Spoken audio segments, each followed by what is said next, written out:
Welcome to Follow the Medical Record, where healthcare experts give insights into the increasing importance of following a patient's medical record through the health ecosystem with compliance, privacy, security, and efficiency front and center. This podcast is brought to you by MRO and hosted by Don Hardwick, Senior Vice President of Client Relations at MRO. Don has been in the health information management industry for over 40 years and has extensive knowledge of how medical records make their way through the healthcare ecosystem. At MRO, Don is responsible for strategic client engagement programs and overall client satisfaction. To hear from all of MRO's industry experts, be sure to visit mrocorp.com for additional content and to sign up for our monthly e-newsletter. Over to you, Don. Hi, everyone, and welcome to another session of Follow the Medical Record. I'm your host, Don Hardwick. Thanks for listening. As always, you can learn more about MRO on our website at mrocorp.com. I have a special guest today that I'm excited to hear a little bit about his career path and some of the things that he's doing at MRO, and that's Shawn Powlick, who's MRO's Chief Human Resource Officer. So welcome to the show, Shawn. Thanks, Don. I appreciate it, and look forward to talking with you today about the company and my background, and hopefully add some insight into my part of the business. So I've been with MRO since early 2015. We were a smaller company at that point. I was vice president of HR, and the company has grown significantly in the time that I've been here, and I've been kind of blessed to be part of that ride. And my background has mostly been in healthcare. I had a brief stint outside of the healthcare industry in fintech for a couple of years in the HR side of things, but I've spent most of my career within the healthcare industry. At MRO, I've held the title of VP of HR and now sit in the Chief HR Officer role, and have been in this position for about 4 years now. So, Shawn, you talk about the growth. When you first joined MRO, how many employees were on board when you came on? So when I came aboard, we had probably about 350 employees roughly, and we were a national company at that point. As we started to, acquire larger clients across the country and some larger named health systems, enterprise level health systems, and our employees were really situated in two locations inside, working at hospital locations, some clinic locations, but hospital locations predominantly. And then we also had our headquarters in Pennsylvania, in King of Prussia, Pennsylvania, where we had our kind of support, marketing, HR, finance, and then also some operations activity that still supports the company today. But we had that situated in King of Prussia, Pennsylvania. And our remote services division at the time was starting to grow. It's known as our remote solutions division now. That department was probably about 35 or 40 people compared to that number times X today. But it all sort of together made up about 350 heads across the country. We weren't yet global, just stateside at that point. Well, how many employees today? So today, globally, we have just over 3,000 employees. It's about 3,050 employees globally. And just to be more specific, we have most of our headcount still in the U.S. and roughly 520 employees over in southern India, in Pune, India. So we have an office location there, and those employees joined us via an acquisition that we did back in 2021, and they've been part of our company since mid-2021. Well, I'm not great with the math, but if you've been with the company for 8 years and had that kind of growth and, melding, even though it was an acquisition, with a fairly large number of employees, you've had the responsibility of melding those employees into our overall company here, and that growth and that responsibility is pretty heavy. You're looking at, I'm not great with the math, but 8 years into 2,700 employees is quite a big job, Shawn. How have you managed that? Yeah, I think the math's pretty close there, Don. So managing headcount and headcount growth at that clip is difficult. But it's not. This isn't just about sort of my impact personally on managing that headcount. I think one of the things that I was tasked to do here when I got to MRO was to build a team, build a enterprise level HR training and education department that could scale with the business. So I think one of the first things I tried to do is go out and find some key leaders, obviously recruitment, sort of the core HR side of things as well. Fold in our training and education leadership, and really the key to managing that many folks across the globe, and that also kind of includes the HR and training and development headcount and leadership in India. Nowadays, we didn't have that back in 2015, but to get those right folks on the team and have them go build teams under them has been really a key to our success. We've hired well, at least in my department here, and that has helped support the business. In some years we've had some real fast and furious growth with multiple large enterprise level clients coming on board with 50 plus headcount at a time, and it's really it's kind of hats off to the folks that have come aboard and decided to work for MRO and work for me. And they've really done a lion's share of the work building out great teams, good solid workflows, and really scalability that helps us thrive today. Well, I want to talk a little bit more in a minute about those teams that you've referenced here, and how your team, your internal team here, has managed to find in that recruiting and selection of employees, managed to find the right people for the right job, which is a big success story here for a company's longevity. So I want to talk a little bit more about that in a minute, but I do want to congratulate you foremost, I think, on receiving a second National Top Workplace Award. So if you tell us a little bit about what that represents and what the award covers, I think our listeners might enjoy that. Sure. So we're really thrilled that for 2023 we were able to secure two Top Workplace Awards. The first being a National Top Workplace Award for our business. And Top Workplaces is a company that helps take employee survey feedback essentially, and kind of rank companies based on the feedback directly from employees. So it kind of makes you smile, and it makes you even happier knowing that the feedback isn't from an executive team or a management team. It's feedback directly from the employees at the company. So it's either good or bad. So you always are hopeful as you go into a survey cycle on the feedback and sort of the experience that you provided employees during the year. And for 2023, we came out with two awards. So the first being the national award that I just mentioned. The second for 2023 is an industry-specific National Top Workplace Award for the healthcare industry. So we had yet to ever win for the healthcare demographic, and we placed in the 40s for mid-sized companies, which is really a heck of a placing for a company that is super growth oriented, and trying to manage change on the fly, so to speak. But those two awards have been really a really great thing for us in a number of different ways. We can showcase the company a little bit differently with those awards. It helps with recruitment, which we can talk about in a second here.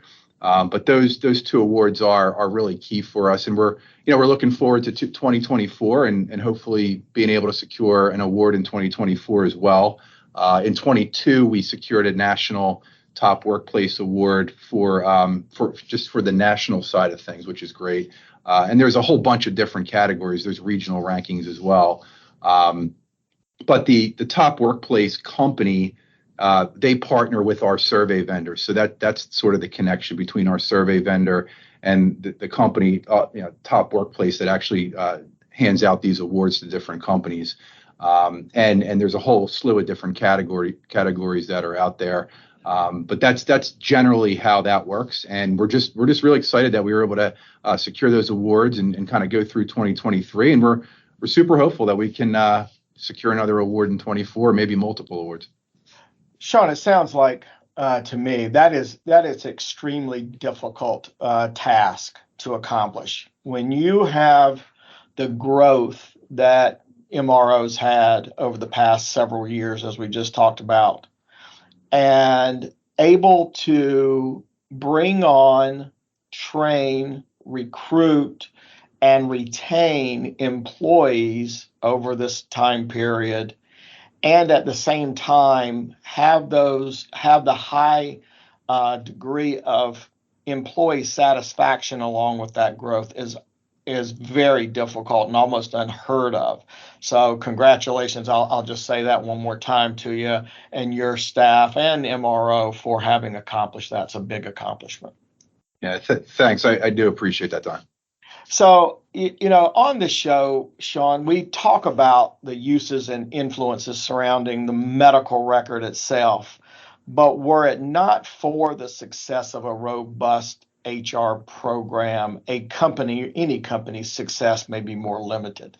But a major factor in growing the company is often overlooked, and that's the long-term stability of the staff. So I want to focus a little bit, going back to our previous discussion, I want to focus a little bit on your perspective of the success of your program. It's obvious that it starts with recruiting and the employee selection, and then, of course, you build upon that with your training program once the people are hired, and developing a culture that leads to employee satisfaction. So I want to unpack that a little bit.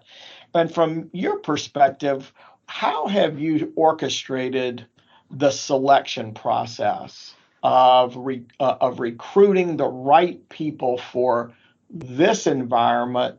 And this environment meaning, quite honestly, it's different than it was before COVID. That environment was all primarily location driven. Now those employees can be remote and anywhere in the country. So how has that changed your recruiting and your success in having the right people in the right jobs?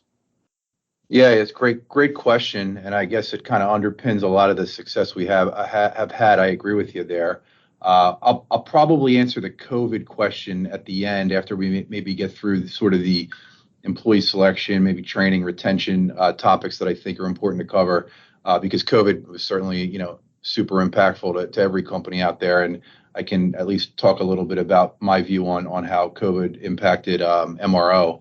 But yeah, the employee selection process and the recruitment process, as I mentioned before, when I got to the company, we didn't have a formal recruitment process in a sense that it was in-house. We farmed out a lot of the placement, and that's for all roles. We were doing that for hourly and salaried individuals, professional level, sort of frontline workforce level.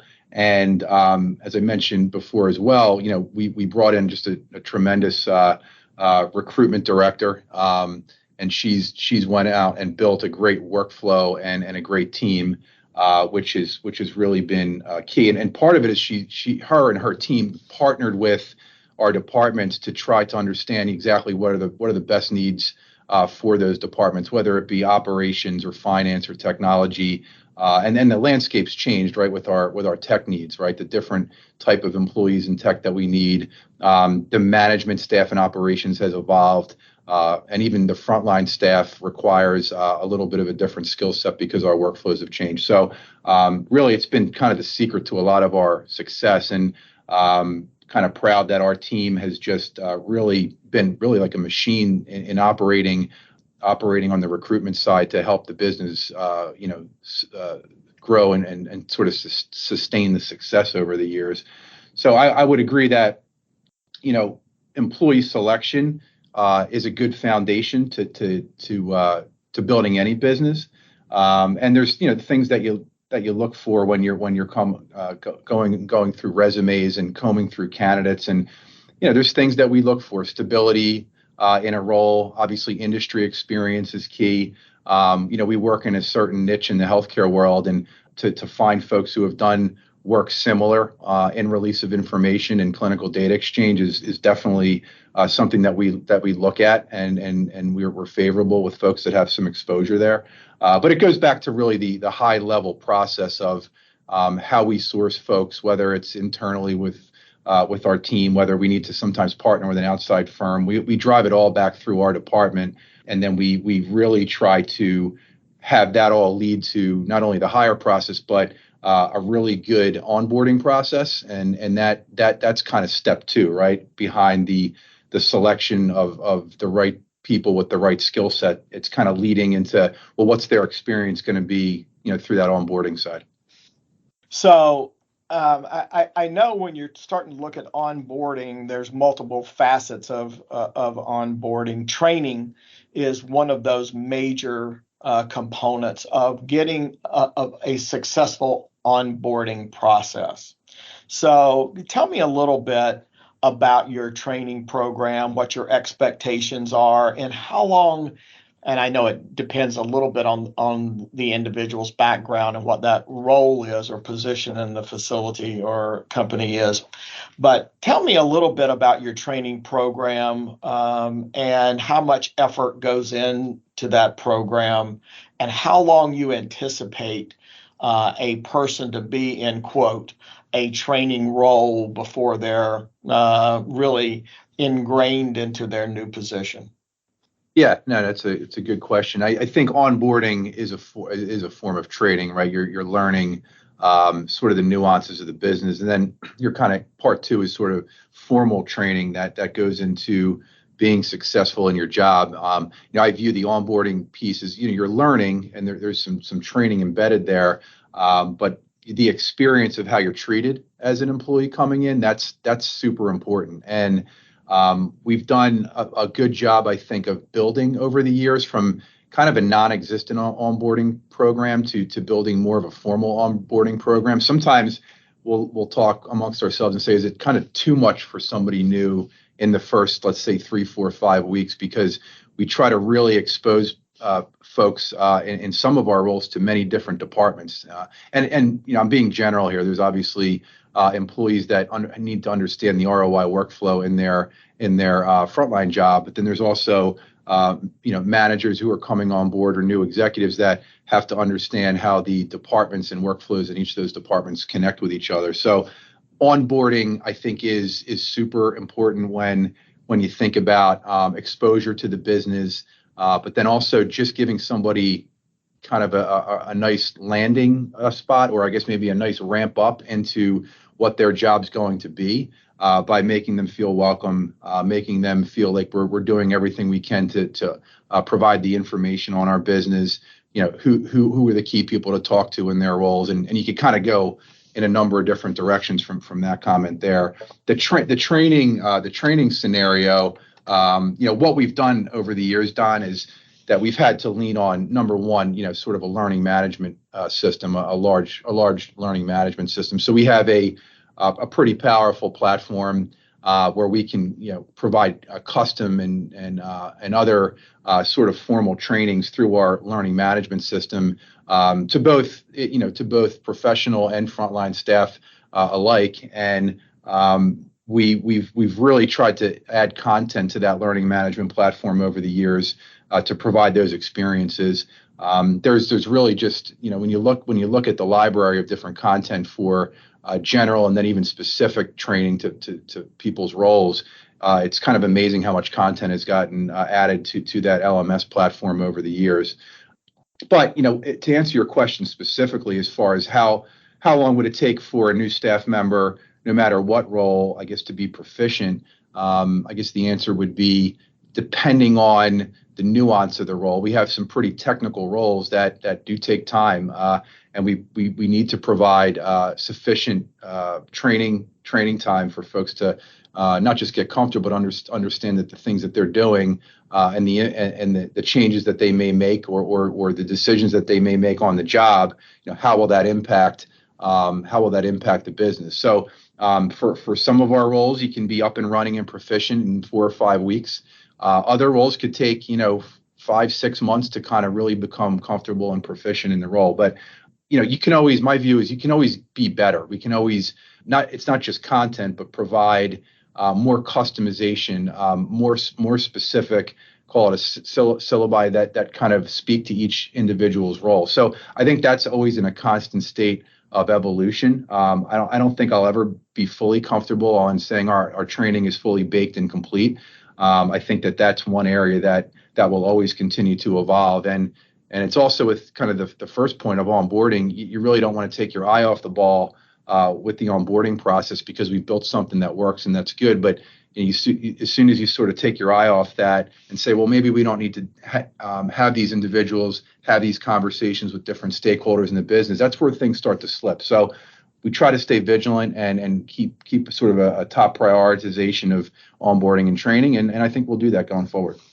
To have a high degree of employee satisfaction, it sounds like that's a key element as we're having this discussion here, that contributes in that training process, contributes both to that satisfaction level where people are satisfied because they're comfortable in their role, because you've made a significant investment in getting them to the point that they are proficient. And I think that, that sounds like a part of that MRO culture that develops those individuals within the organization for long-term retention. And I'll ask a little bit about your long-term retention. I know you have very long-standing employees because of the satisfaction level. Is that one of the biggest things that you see in your program overall that leads to retention? Is your training program? Yeah, I think that's part of it. I think, when we're thinking about formal training, like I outlined a few minutes ago, that is definitely part of that. And we want to provide that experience to folks. And, you think about MRO's growth, and you think about sort of the long-standing legacy employees, and then a whole lot of new employees in a relatively quick period of time. If you look at that in kind of a yearly snapshot, or even a broader snapshot of, let's say, 8 or 9 years during my tenure here, you have, again, kind of a building of staff, and people become legacy employees after a period of time. But really, what we've always tried to, at least for the training piece, as I mentioned earlier, it's a commitment from our management group, from our executive team to set dollars aside to invest in soft learning management software, and then also kind of an investment in the staff that helps create content.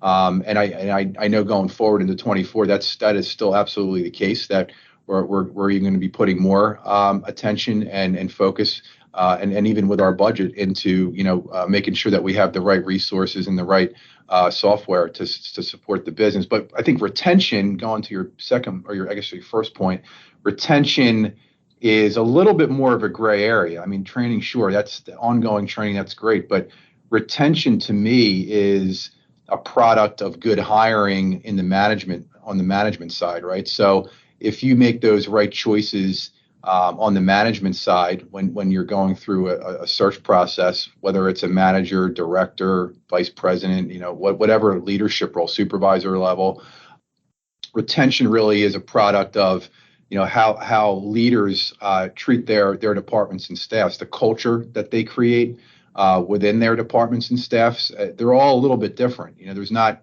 one sort of off-the-shelf boilerplate culture that each department is sort of mandated to unroll. That's not how this works. It really works where every good leader has a little bit of a different management style and leadership style. And the ones that are really successful, and let's call it good in this conversation, set up, is that those you'll see solid retention numbers because you have the right leader in place. They know how to communicate transparently with their staff members, whether that's a director communicating with a manager and then a manager communicating with their frontline staff. Transparent communication as best you can. I mean, obviously there's certain things that you can expose to different levels of the organization, but transparent communication about changes within the work environment, what's changing with somebody's individual job, the why behind things, why are things changing? The most effective leaders do that well, and that leads to really solid retention. And that's something that MRO has done a good job with over the years. And, if leaders that don't usually do that well at MRO, they usually don't hang around too long. And a lot of times it's not an MRO decision. They know that they may not fit in this culture and they'll step away. So that I think, you could tie that back to a top workplace perspective, right? That the employees who are answering these questions that the employee surveys kick out, which feed top workplaces, they're the ones saying that, yeah, I feel like I have a good experience. Part of that is my manager, and part of that is my leader. So, are we perfect? No, of course not. I mean, every company and there's departments within every company that could do things a little bit differently. But really, the biggest challenge I think in retaining staff is trying to keep those good leaders in-house, because usually someone who's a good leader with a good reputation, a good background, they're sought after, and other firms can and will try to poach our talent in our leadership levels. And what we try to do is keep them in-house so they can provide good experiences to the employees that they serve. So that's probably the biggest challenge right now. Making sure we keep our leaders feeling good about the way we're running our business. The workflows that obviously are in front of them are important to manage, but it's that culture, really the unique individual culture of each department that's been cultivated, and it takes time. It doesn't happen overnight. Sometimes it takes years to kind of cultivate the right mix and the right culture. That leads to good, solid retention, and that's something I think we do a good job with right now. How did that leadership role change, Shawn, with COVID? Because prior to COVID, most of the employees were in office locations where you had a confined environment. Today, that leadership role is managing people, from home. And it's still that way today, not just during COVID, but that has transitioned over to, more remote workforce now. How have your leaders changed in that environment? Sure. So our leaders had to adapt, and that's something that probably, again, is common across different businesses and different industries. But specifically for us, yeah, we had to adapt quickly to say, hey, we had a group of employees located at a certain hospital location that were all together. You had 10 or 15 or 20 people. Sometimes there's smaller groups that were working together. There was more face-to-face contact, and all of a sudden everything pivoted back home, or for the first time back home.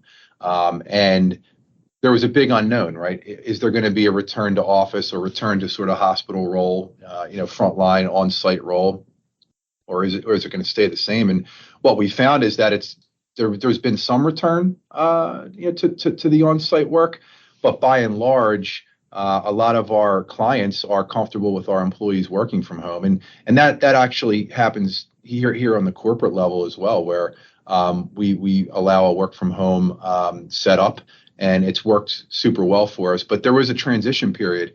Some managers just weren't accustomed because they never had to go through a pandemic situation before, how to manage their teams remotely. I think one of the things that has helped is clearly the technology that's out there. We were using, one platform, and now we're on a new kind of unified enterprise, platform internally. That's really helped us stay connected. And it's kind of a good thing that those technologies existed when COVID and the pandemic first hit, because it really allowed us to be successful and allow our clients to feel like like they were getting a good experience, even though our employees had to pivot and all of a sudden do the work that they were doing for years and years and years on site at home. And that goes for folks that were at hospital locations, but also for our groups that were at our headquarters, in our technology, finance, accounting, HR, marketing departments, to name a few, including some operational departments here in our headquarters. It really kind of goes back to a lot of good, strong technology is one thing, but it goes back to a lot of strong communication between sort of our leaders in operations, our leaders in tech, having a lot of constant contact, and there's some trial and error, what works and what doesn't work. But what we found is that being able to get in a good cadence of communication with your teams, that's sort of carried a lot of weight for us, because those open communication lines and a lot of support from the rest of the business to make sure that the people working from home were effective, that got us through. And I really think that served us well over the time period when everything was sort of in that COVID phase at that point. I think the good news out of all of that is that all of our clients and most of the businesses around the country that are not retail based were faced with the exact same problem and experiencing the exact same situation today.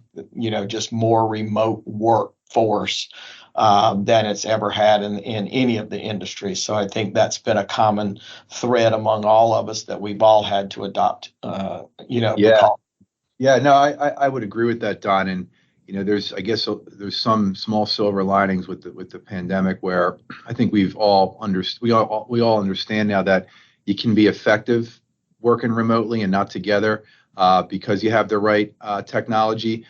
You do lose some of that face-to-face contact, and that's still a challenge for us. What is the right mix of sort of remote and in office? We currently have a remote setup by and large, and we have some office presence in our headquarters locations, but obviously not as large as we had before the pandemic. But it's provided, I think the remote environment has just provided some more flexibility for some of our workers, less commute time, less of a grind in the front and back end of the day trying to get to and from work.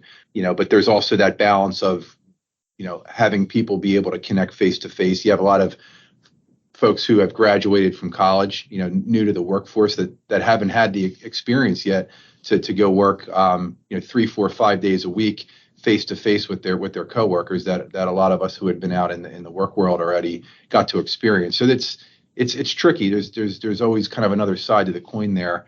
But I think to your point about our clients feeling that we've done our best to provide a good experience to them, considering the sort of crazy nature of events going back to early 2020. I think we've done an overall solid job there.